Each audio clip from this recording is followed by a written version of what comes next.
Good morning. Welcome to the morning news here on TV3. My name is Gordon Asidiba. Let's take a look at stories making headlines this morning.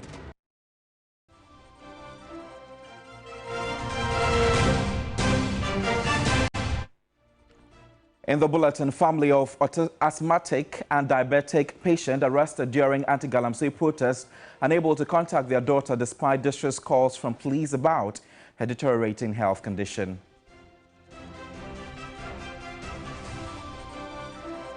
Civil society organizations against Galamsey intensify call on government to declare a state of emergency on the devastating effects of illegal mining. People's National Convention sues Electoral Commission over disqualification of their presidential candidate.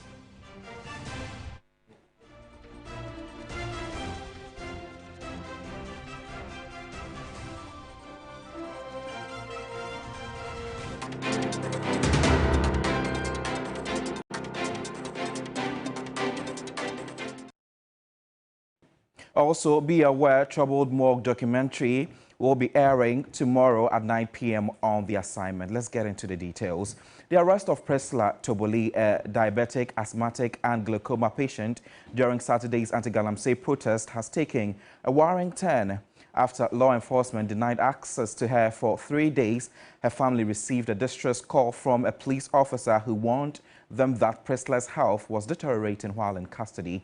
Her family waits anxiously at police headquarters, unable to reach the officer or confirm her condition. My colleague, Emmanuel Samani, has been on the beat. The anti-Galamsey protests, which began 3 days ago, have been marked by heavy police presence and multiple arrests as demonstrators voiced their concerns over illegal mining activities. Among those arrested was Priscilla Toboli, a mother of two with diabetes, asthma and glaucoma, who was detained whilst live streaming the protests. Priscilla's family has since faced numerous challenges in getting access to her and ensuring her well-being. We scouted through the various police stations, and then at around 9 p.m. we found her at Kaneshi. I requested from the counter NCO to speak to my sister. What she could do best was to refer me to their station officer. And then the station officer said they were working under specific instructions from the regional command that those who were arrested in relation to the protest shouldn't be allowed any form of access by anybody, not a family member, not even a lawyer. Despite several attempts, including a return to the regional police headquarters the next day, her family was denied access to Priscilla, even though they called her about her deteriorating health condition. The caller told me that my sister is not fine and so we should come and see her. I walked back to the gate. The officer in charge said no. My sister has complicated health issues. She's diabetic, she's asthmatic, and then she has glaucoma. We are not able to tell whether she's in a stable condition or not. Asthma can be triggered at any time. BP can be triggered at any time and place her in danger. We do not understand why someone who ordinarily was just filming the protest or streaming the proceedings of the protest live on his social media handle should be arrested and then detained for 3 good days. Now, this raises key questions about how detainees, especially those with pre-existing health conditions, are treated in custody and whether proper care is being ensured. The family remains in limbo, unable to get the answers or the access they desperately need. It is a clear breach of human rights because the police is seeking to circumvent this, to detain or remand, have people remanded without due course, but basically because they don't have legal representation.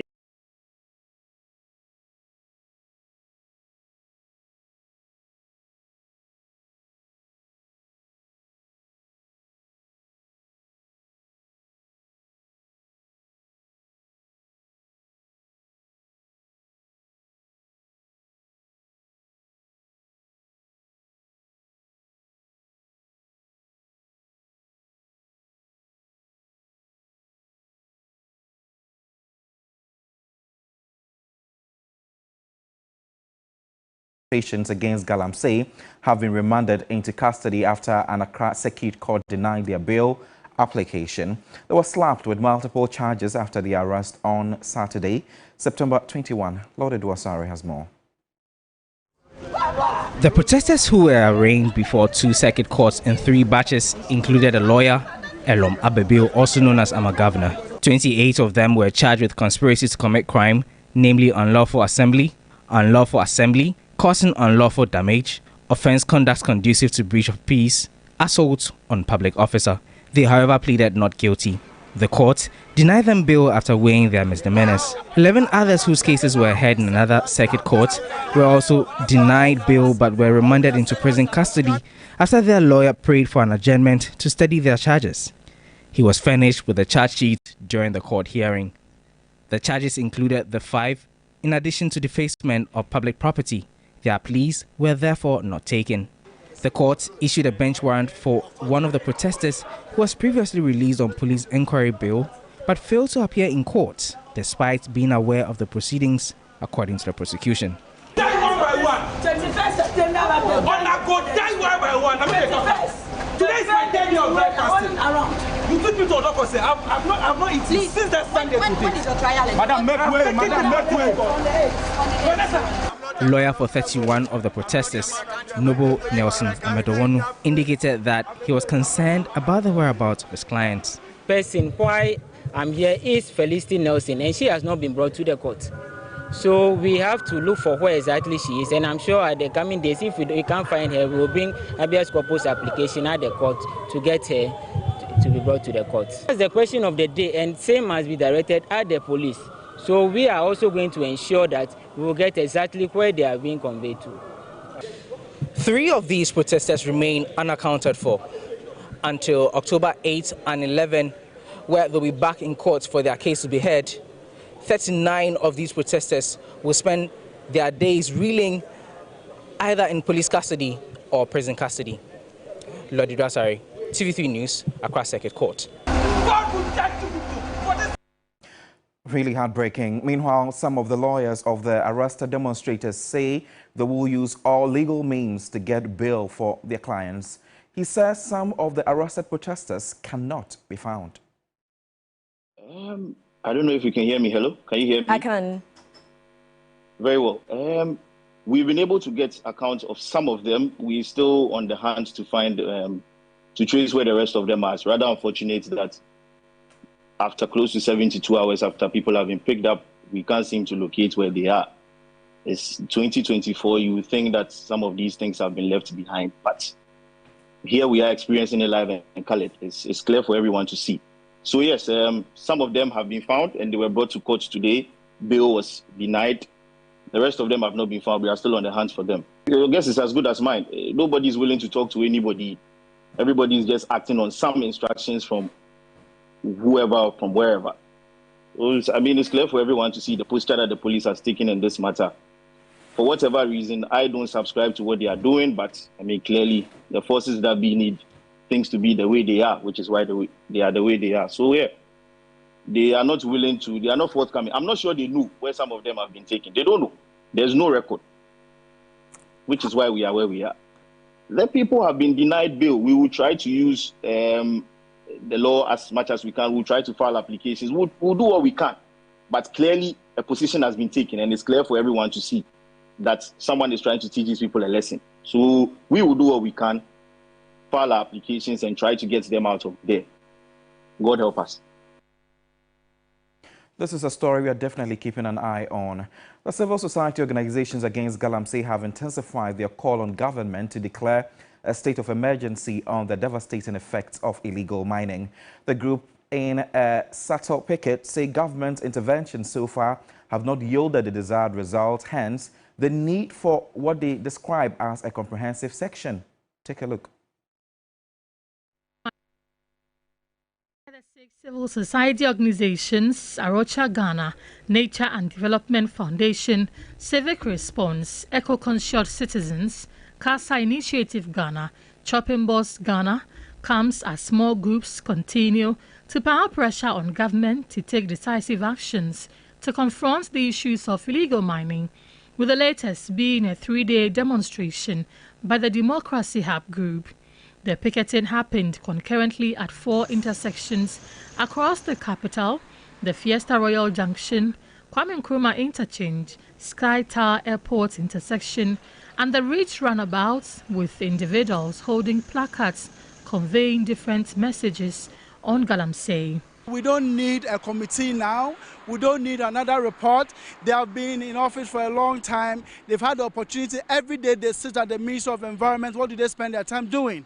Every day they sit at the Ministry of Lands and Naturals. What do they do over there? They are supposed to be doing continuous assessment and evaluation to see if it is successful or not. But obviously they are not doing that. So we don't need that. What we need now is action. And that is why we even refuse to attend the meeting they organized. The CSOs insist various government interventions have not yielded the desired result, hence the need for a state of emergency. We are still standing by our demands that government should declare a state of emergency and also to ban all mining activities, legal and illegal, in our forest reserves and in our rivers, because we think it is irresponsible and not sustainable.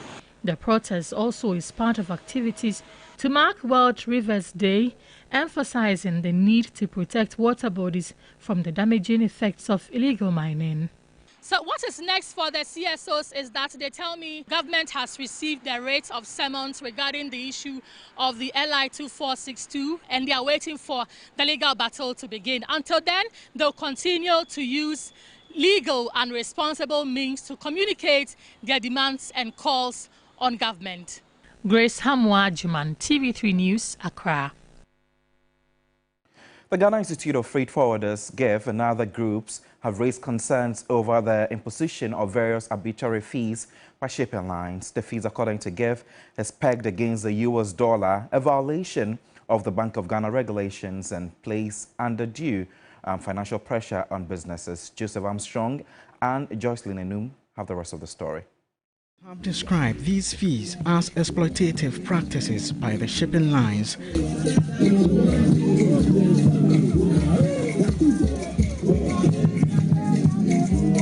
Marching through some principal streets of Tema with petitions submitted to the Ministries of Transport, Trade, Finance and other key institutions.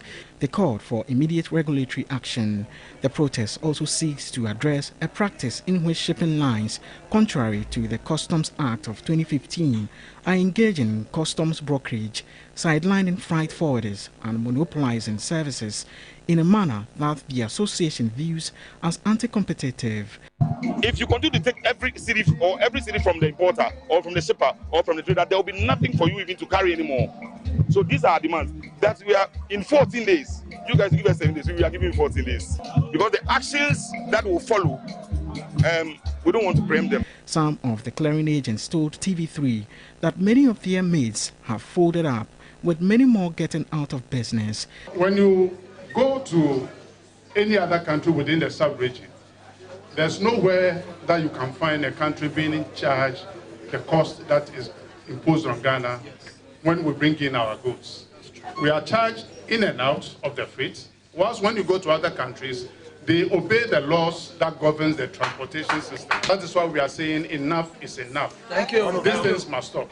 They also accuse some shipping lines of engaging with their clients behind them, making them lose their business. Residents of JTC and Taso in the Central District of the Ashanti Region are demanding the immediate fixing of their poor roads, which they claim is making life unbearable for them. They petitioned the district chief executive after a protest dubbed "Enough is Enough." My colleague Ibrahim Abubakar has more. Government has in recent time been touting its achievement in the road sector, but for residents of JTC and Taso, that effort is not reflective on the ground. The twin communities, considered as food basket in the Ashanti region, have been struggling with poor road network for years. They lament the road linking to their communities become unmotorable when it rains. Drivers that manage to ply the road charge exorbitant prices. The complaint they give is that whenever they ply that road, when you return, you have to go and service your car. But the current state is challenging. It's not manageable anymore. Fed up with failed promises, the residents staged a demonstration to demand action from duty bearers. While some have threatened not to vote, others say they would rather vote against the ruling party if the road is not fixed before December 7.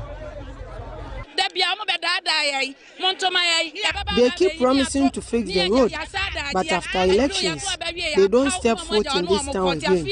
This year, we will not allow ourselves to be deceived again. We are not voting without any improvement on our road. If the government fails to come and do the road for us, I'll mobilize the people and we will vote against the sitting president and the entire MP as well. The protesters presented a petition to the Central District Assembly. The district chief executive, Kingsley Kodua Benjamin, assured them of using the road equipment under the district road improvement program to upgrade the road by next week.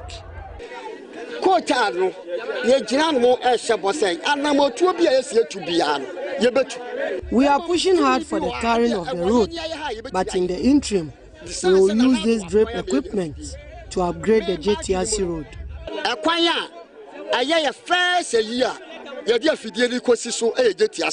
What we want is a third road. So there is a contractor already working on the road. And we expect the government to pay that contractor to come and complete what he has started. If they are coming to do only grading, they should stop. We want it the way it is. We will accept our fate that we are not part of Ghana. So the demand of the residents is just one, for their roads to be fixed, else they boycott the elections and resist paying their taxes.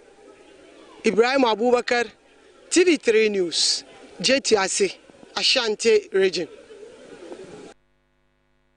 They want tarred roads indeed. Human rights activists and civil society organizations that promote human rights are calling on President Akufo-Addo to assent to the Criminal Offences Amendment Bill, also known as the Anti-Witchcraft Bill, as soon as possible. The Anti-Witchcraft Bill, which was passed by Parliament, was returned to the House after the President assigned reason to why he could not sign it. The human rights groups say the President must reconsider his decision about the bill. Aid Ghana hosted experts from the human rights and social justice sectors to deliberate on the complexities of Ghana's Affirmative Action and Gender Equity Act 2024 and the pending Criminal and Other Offences Bill, which encapsulates punishments for individuals and groups who accuse, label and violate women accused of witchcraft. The CSOs and experts include lead advocate of the Anti-Witchcraft Bill, Professor John Azuma, the Federation of Women Lawyers, Action Aid Ghana and Abantu for Development. A member of the CSOs and Member of Parliament for Medina, Francis Xavier Susu, wants the President to visit the witch camps before he exits office. I believe that the President should visit with his Minister for Gender, Children and Social Protection, because they will best advise him after they've been there. And they would realize that these issues are very serious issues. And so I will implore the President that he should sign the witchcraft bill now, because that is the only way he will understand the seriousness of the issue and why he must show some level of compassion. Programs manager at Action Aid Ghana sounded a clarion call on President Akufo-Addo to urgently assent to the Criminal Offences Amendment Bill now. For us, we believe that equality will take time, but what we are seeking is equity. Equity in the sense that we think that there should be a level playing field where everybody, whether you are a child, whether you are a woman, you are a girl, whoever you are, you should be given a level playing field that everybody can compete for resources.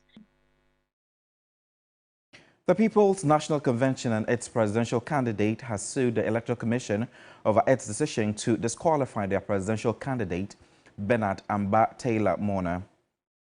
According to the Electoral Commission, Mona's nomination was disqualified due to several errors and omissions identified during a technical and IT review of the party submitting nomination forms. The Commission claims that the PNC was given an opportunity to rectify the issues. Despite this, the nomination did not meet the required standards. in a fight back, the party and its candidates is seeking a declaration from the Supreme Court that his disqualification without indicating any specific grounds for it and offering the application an opportunity to be heard constitutes a blatant breach of the first applicant's fundamental human rights. An order of mandamus compelling the Electoral Commission to declare the first application was duly nominated. It furthermore seeks to have the court restrain the Electoral Commission and its returning officer from printing the presidential ballot papers or carrying on with the December 7 public presidential elections until the applicant is declared as duly nominated and allowed to participate in the elections. Also, be aware that troubled mocks will be airing on Thursday, September 26th at exactly 9 p.m. on the assignment. My name is Godwin Asideba. New Day continues shortly. Stay with us and see you soon.